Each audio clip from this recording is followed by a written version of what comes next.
team is coming to this game with a chip on their shoulder. How do you think their emotions factor into the outcome of the game?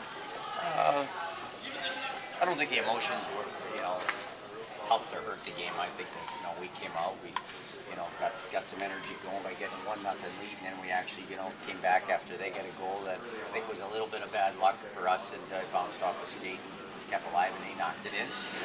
We get back to 2-1, and we look like we're putting ourselves in pretty good shape, and then all of a sudden 2 goals on 1 power play shorthanded. It really changed the entire complexion of the game. But we, again, tried to get grounded and tried to get our feet, our feet back on the ground. And unfortunately, they tipped in a goal in the third period after we were in pretty good shape. As soon as the cameras go by. Oh, yeah.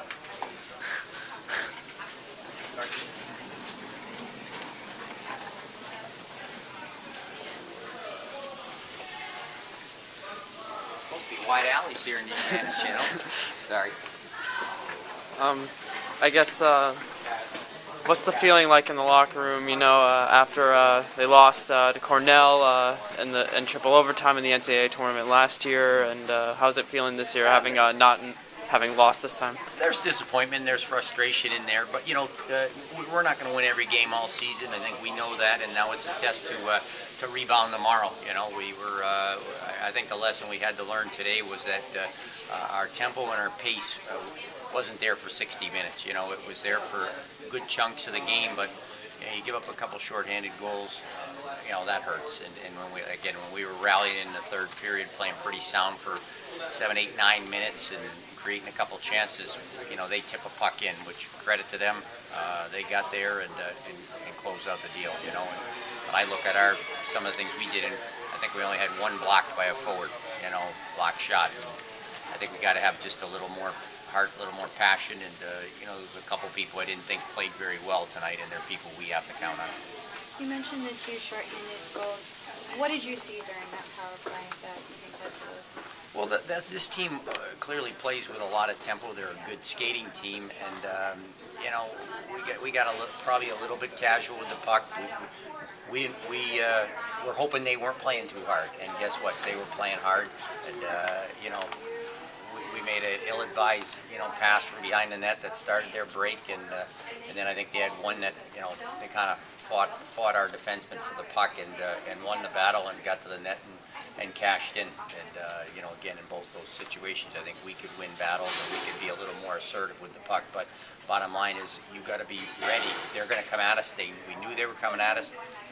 Killing penalties. They've only got 4 people on the ice. If all 5 people are engaged and thinking and playing the tempo, we're going to be in good shape. But obviously tonight we weren't. At least 2 or 3 of those goals were scored on odd man opportunities for Cornell. What do you think in general about that?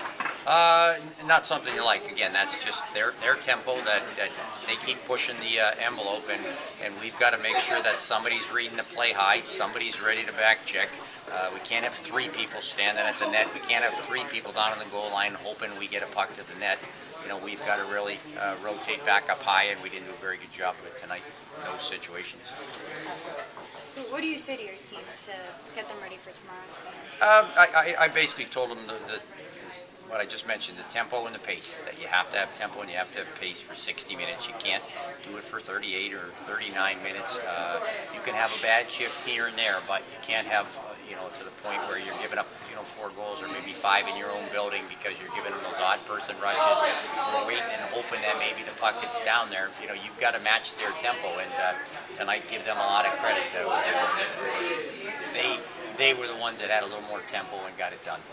Will Sperry start in goal tomorrow? To be determined. I don't think Karen, struggled, or are there any, what I call soft goals out there. She's a competitor and always likes to get some of them back or figure out a way she can stop them. But there's a pretty good chance we'll probably see her tomorrow in net, and ready to go from there. All right, I think we got. Thanks.